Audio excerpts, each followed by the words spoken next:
Hai gorgeous, welcome to my place. Terima kasih sudah mengklik video ini. Percintaan dan hal-hal romantis merupakan impian bagi sebagian wanita yang telah menikah. Menghabiskan waktu bersama seseorang yang telah dipilih untuk menjalani sisa kehidupan merupakan cita-cita bagi wanita lainnya. Dan peran saya di sini adalah untuk menceritakan jika semua impian tersebut hanya 30% terjadi di dunia ini. Sisanya hanya ada di dalam novel. Gak pakai lama? Watch. Megan Montgomery merupakan putri bungsu dari Johnny dan Susan. Dia memiliki kakak bernama Meredith. Johnny seorang agen real estate di daerah Birmingham, Alabama. Dia juga merupakan atlet triathlon yang telah memenangkan kejuaraan dunia selama 8 kali berturut-turut di kota Hawaii dan dijuluki sebagai Johnny Ironman Montgomery. Sedangkan Susan bekerja di komunitas penggalangan dana nirlaba. Selama sekolah di sekolah menengah Katolik John Carroll, Megan juga aktif sebagai cheerleaders. Dan setamat SMA, dia kuliah di Universitas Alabama dengan gelar master di ilmu manajemen komunikasi pada tahun 2013. Dia juga seorang penulis untuk sekolah keperawatan di Universitas Alabama dan memenangkan penghargaan untuk sebuah karya tulis tentang gajah di penangkaran. Dia sangat menyukai hewan dan di waktu luangnya menjadi sukarelawan untuk mencari rumah adopsi bagi anjing yang terlantar.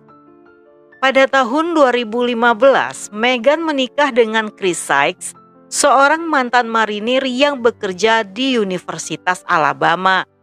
Namun setelah beberapa tahun menikah, mereka bercerai dan menjual rumah yang telah mereka beli bersama-sama. Setelah perceraian tersebut, Megan menyibukkan diri dengan menjadi sukarelawan dan menjalani gaya hidup sehat dengan berolahraga. Hal ini membuat banyak perubahan karena Megan terlihat lebih cantik, langsing, yang membuat rasa percaya dirinya semakin meningkat. Megan yang menyukai fashion pun memulai karir barunya sebagai fashion blogger dan aktif di media sosial.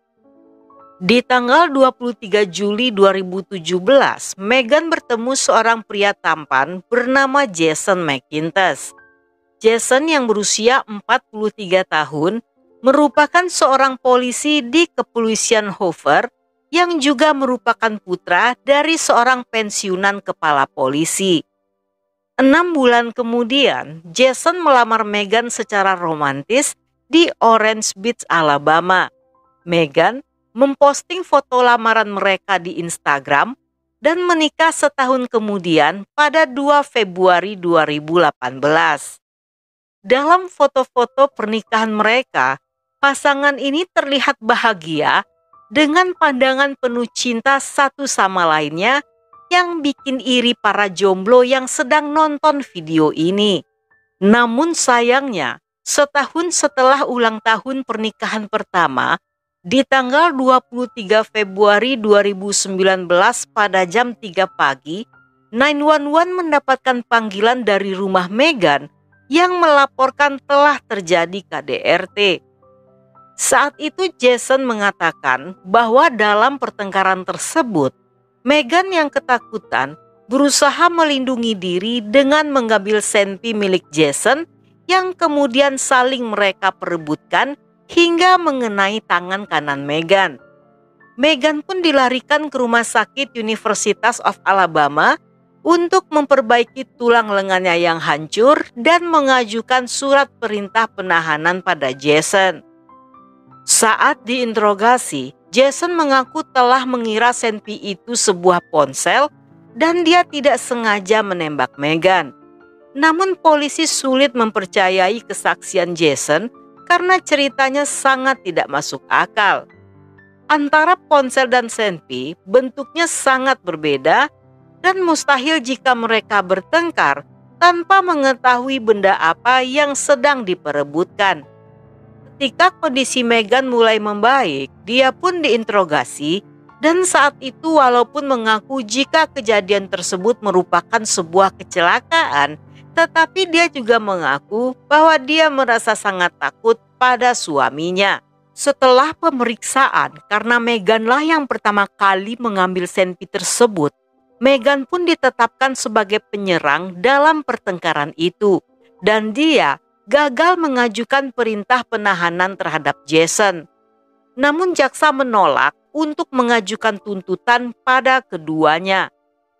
Kasus ini diselidiki oleh Alabama Law Enforcement Agency atau ALEA yang menemukan fakta jika senpi milik Jason merupakan milik pribadi yang juga digunakan untuk bertugas. Departemen Kepolisian di Amerika membolehkan seorang perwira polisi untuk menggunakan senpi milik kepolisian atau milik pribadi untuk bertugas.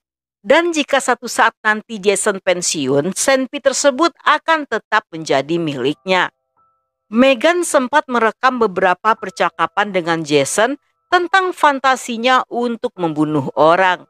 Rekaman itu diberikan pada penyidik untuk mempertimbangkan situasi dan penyebab Meghan yang mengambil senpi di malam kejadian. Dalam rekaman, terdengar Jason yang mengatakan jika saat dia susah tidur, dia akan membayangkan melakukan pembunuhan massal dengan menggunakan senpi miliknya. Selain itu, dia juga memiliki fantasi memukul Meghan hingga tewas dengan menggunakan tongkat baseball. Setelah mendengar rekaman itu, Alea memberi skors pada Jason dan menyita senpi miliknya. Menurut Susan, ibu Meghan, dia pernah beberapa kali melihat luka lebam di tubuh putrinya. Namun karena Meghan tidak terlalu suka membahasnya, sehingga Susan tidak menduga jika hubungan keduanya sangatlah buruk. Pada tanggal 5 Mei 2019, Meghan kembali menelpon polisi untuk melaporkan jika Jason telah menyerang dirinya. Dia mengalami beberapa luka goresan di tubuhnya, namun menolak untuk diberi pengobatan. Jason pun ditangkap dan didakwa atas KDRT, namun keesokan harinya dibebaskan dengan membayar jaminan sebesar $1.000 dan dia mengundurkan diri dari kepolisian.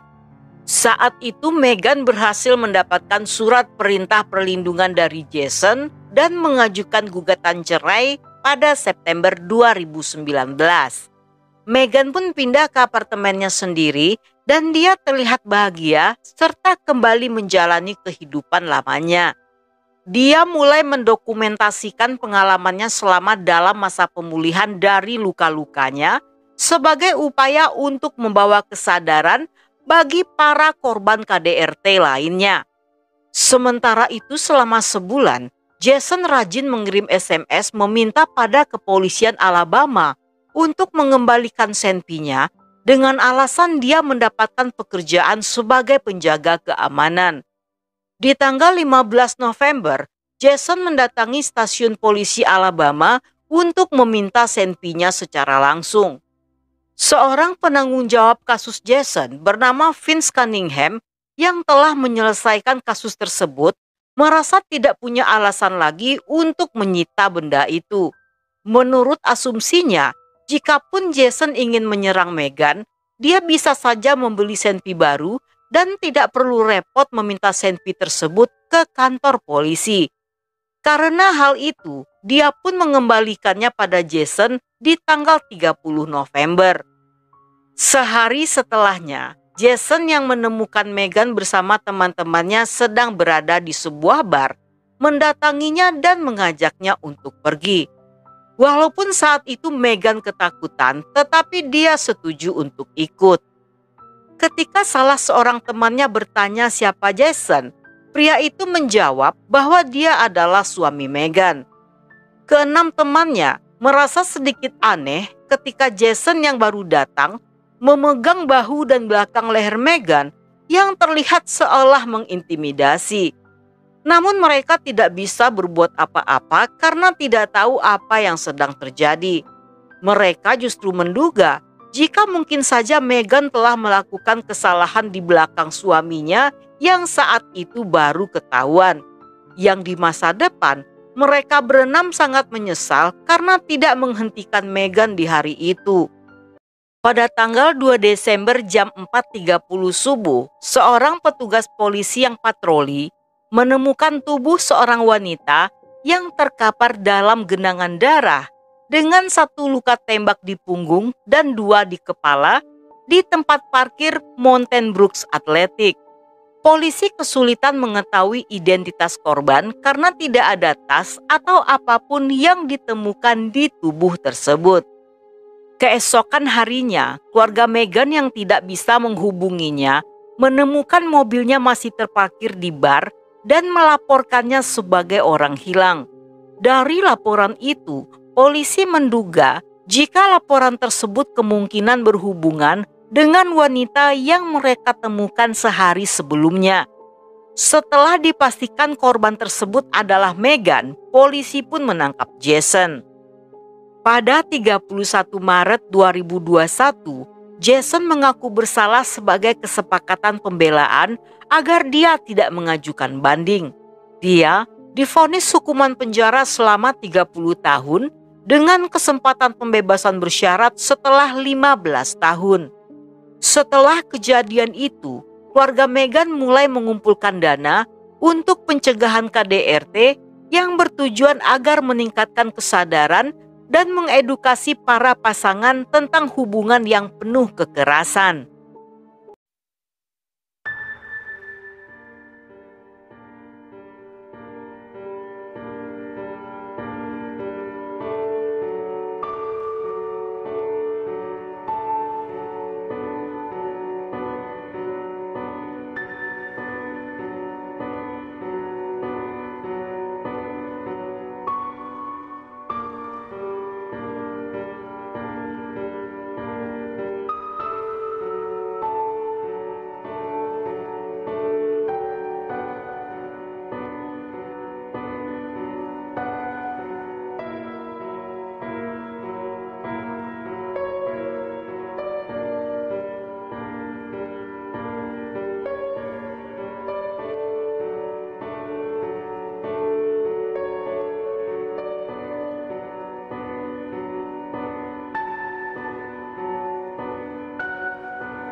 Dan sampai di sini dulu cerita kita kali ini. Semoga kalian suka dengan ceritanya. Jangan lupa subscribe, like, komen, dan share sebanyak-banyaknya ke media sosial kalian. Dan buat kalian yang masih betah hingga akhir, thank you, love you, have a nice day, and then see ya.